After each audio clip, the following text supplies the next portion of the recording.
The Red House Mystery by A. Milne.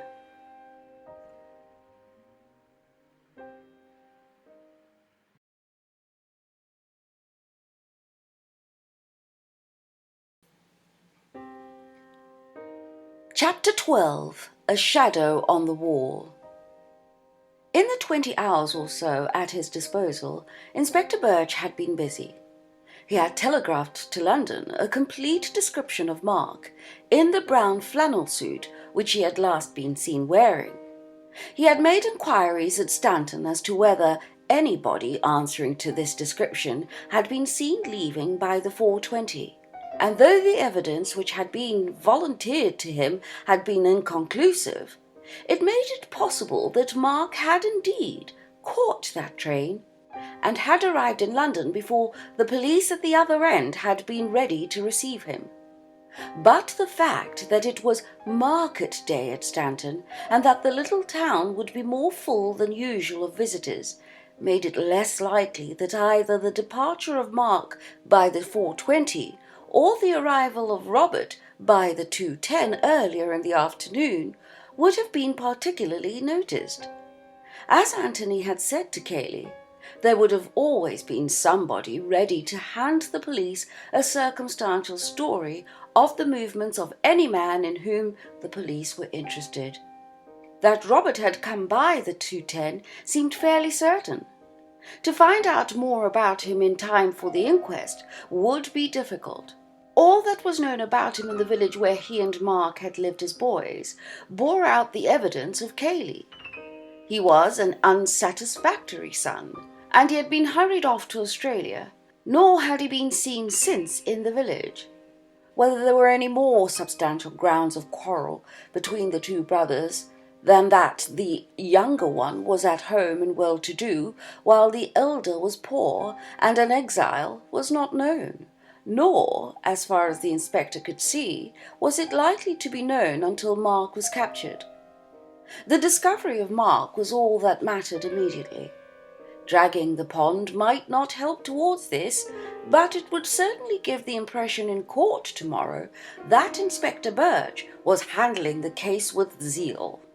And if only the revolver with which the deed was done was brought to the surface, his trouble would be well repaid. Inspector Birch produces the weapon would make an excellent headline in the local paper. He was feeling well satisfied with himself. Therefore, as he walked to the pond, where his men were waiting for him, and quite in the mood for a little pleasant talk with Mr. Gillingham and his friend Mr. Beverley, he gave them a cheerful "Good afternoon," and added with a smile, "Coming to help us?" "You don't really want us," said Anthony, smiling back at him. "You can come if you like." Anthony gave a little shudder. "You can tell me afterwards what you find," he said. "By the way," he added, "I hope that the landlord at the George gave me a good character." The inspector looked at him quickly. "Now, how on earth do you know anything about that?" Anthony bowed to him gravely. "Because I guessed that you were a very efficient member of the force." The inspector laughed. "Well, you came out all right, Mr. Gillingham. You've got a clean bill, but I had to make certain about you." "Of course you did. Well, I wish you luck, but I don't think you'll find much at the pond. It's rather out of the way, isn't it, for anybody running away?" "That's just what I told Mr. Cayley when he called my attention to the pond. However, we shan't do any harm by looking. It's the unexpected that's the most likely in this sort of case." "You're quite right, Inspector. Well, we mustn't keep you. Good afternoon," and Anthony smiled pleasantly at him. "Good afternoon, sir." "Good afternoon," said Bill. Anthony stood looking after the inspector as he strode off, silent for so long that Bill shook him by the arm at last and asked him rather crossly what was the matter. Anthony shook his head slowly from side to side. "I don't know. Really, I don't know. It's too devilish what I keep thinking. He can't be as cold-blooded as that." "Who?" Without answering, Anthony led the way back to the garden seat on which they had been sitting. He had sat there with his head in his hands. "Oh, I hope they find something," he murmured. "Oh, I hope they do." "In the pond?" "Yes." "But what?" "Anything, Bill, anything." Bill was annoyed. "I say, Tom, this won't do. You really mustn't be so damn mysterious. What's happened to you suddenly?" Anthony looked up at him in surprise. "Didn't you hear what he said?" "What particularly?" "That it was Cayley's idea to drag the pond." "Oh! Oh, I say!" Bill was rather excited again. "You mean that he's hidden something there? Some false clue which he wants the police to find?"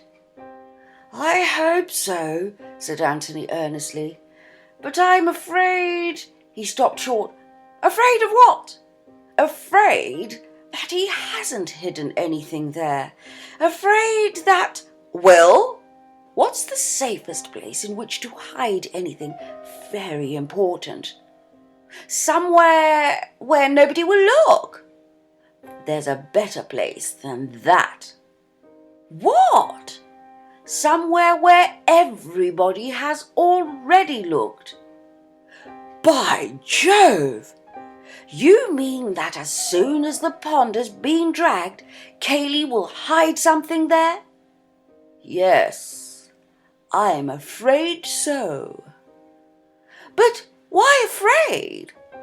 "Because I think that it must be something very important, something which couldn't easily be hidden anywhere else." "What?" asked Bill eagerly. Anthony shook his head. "No, I'm not going to talk about it yet. We can wait and see what the inspector finds. He may find something. I don't know what, something that Cayley has put there for him to find. But if he doesn't, then it will be because Cayley is going to hide something there tonight." "What?" asked Bill again. "You will see what, Bill," said Anthony, "because we shall be there." "Are we going to watch him?" "Yes, if the inspector finds nothing." "That's good," said Bill. If it were a question of Cayley or the law, he was quite decided as to which side he was taking. Previous to the tragedy of yesterday, he had got on well enough with both of the cousins, without being in the least intimate with either. Indeed, of the two, he preferred perhaps the silent, solid Cayley to the more volatile Mark. Cayley's qualities, as they appeared to Bill, may have been chiefly negative, but even if this merit lay in the fact that he never exposed whatever weaknesses he may have had, this is an excellent quality in a fellow guest, or if you like, fellow host, in a house where one is continually visiting. Mark's weaknesses, on the other hand, were very plain to the eye, and Bill had seen a good deal of them. Yet, though he had hesitated to define his position that morning in regard to Mark, he did not hesitate to place himself on the side of the law against Cayley. Mark, after all, had done him no harm, but Cayley had committed an unforgivable offence. Cayley had listened secretly to a private conversation between him and Tony. Let Cayley hang if the law demanded it. Anthony looked at his watch and stood up. "Come along," he said. "It's time for that job I spoke about." "The passage?" said Bill eagerly. "No, the thing which I said that I had to do this afternoon." "Oh, of course. What was it?" Without saying anything, Anthony led the way indoors to the office. It was 3 o'clock, and at 3 o'clock yesterday Anthony and Cayley had found the body. At a few minutes after 3, he had been looking out of the window of the adjoining room, and had been surprised suddenly to find the door open and Cayley behind him. He had vaguely wondered at the time why he had expected the door to be shut. but he had had no time to then worry the thing out, and he had promised himself to look into it at his leisure afterwards. Possibly it meant nothing. Possibly, if it meant anything, he could have found out its meaning by a visit to the office that morning. But he had felt that he would be more likely to recapture the impressions of yesterday if he chose, as far as possible, the same conditions for his experiment. So he had decided that 3 o'clock that afternoon should find him once more in the office. As he went into the room, followed by Bill, he felt it almost as a shock that there was now no body of Robert lying there between the two doors. But there was a dark stain which showed where the dead man's head had been, and Anthony knelt down over it, as he had knelt 24 hours before. "I want to go through it again," he said. "You must be Cayley. Cayley said he would get some water. I remember thinking that water wasn't much good to a dead man, and that probably he was only too glad to do anything rather than nothing. He came back with a wet sponge and a handkerchief. I suppose he got the handkerchief from the chest of drawers. Wait a bit." He got up and went into the adjoining room, looked round it, pulled open a drawer or two, and after shutting all the doors came back to the office. "The sponge is there, and there are handkerchiefs in the top right-hand drawer. Now then, Bill, just pretend you're Cayley. You've just said something about water and you get up." Feeling that it was all a little uncanny, Bill, who had been kneeling beside his friend, got up and walked out. Anthony, as he had done on the previous day, looked up after him as he went. Bill turned into the room on the right, opened the drawer and got the handkerchief, damped the sponge and came back. "Well?" he said, wonderingly. Anthony shook his head. "It's all different," he said. "For one thing, you made a devil of a noise, and Cayley didn't." "Perhaps you weren't listening when Cayley went in." "I wasn't, but I should have heard him if I could have heard him, and I should have remembered afterwards." "Perhaps Cayley shut the door after him." "Wait!" He pressed his hand over his eyes and thought. It wasn't anything which he had heard, but something which he had seen. He tried desperately hard to see it again.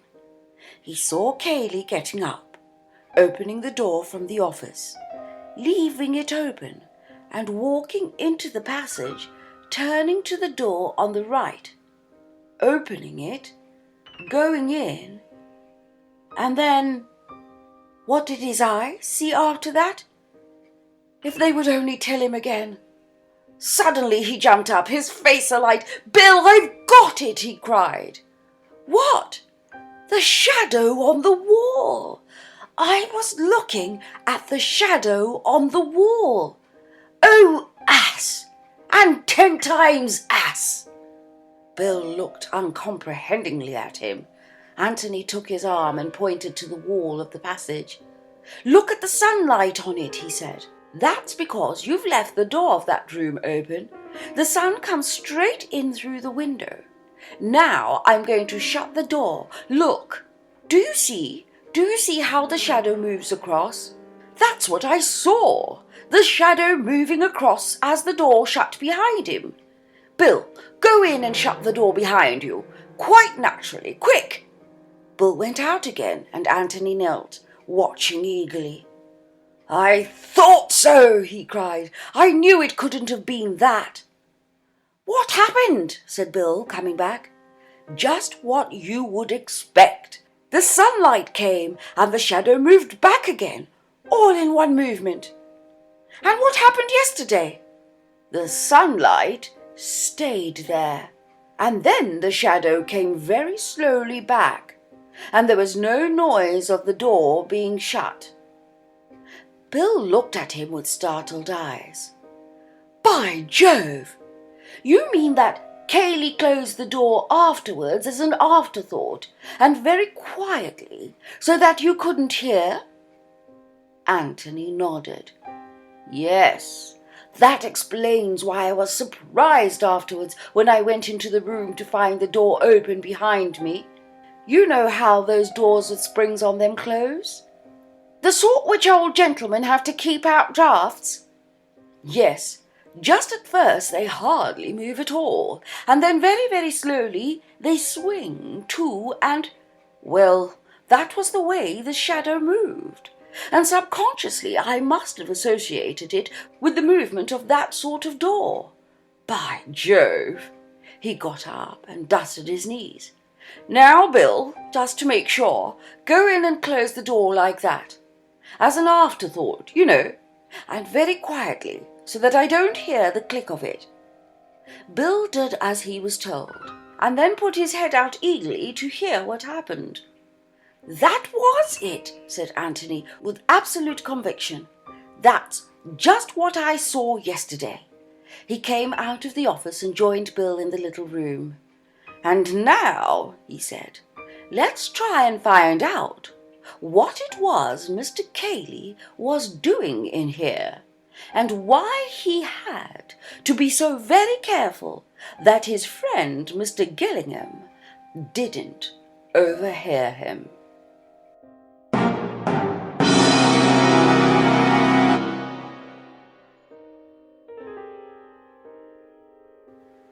So, what did you think? Any comments? Any ideas? Put them in the comment section below. Let's discuss. Let's see if you have any theories about the chapter you've just listened to.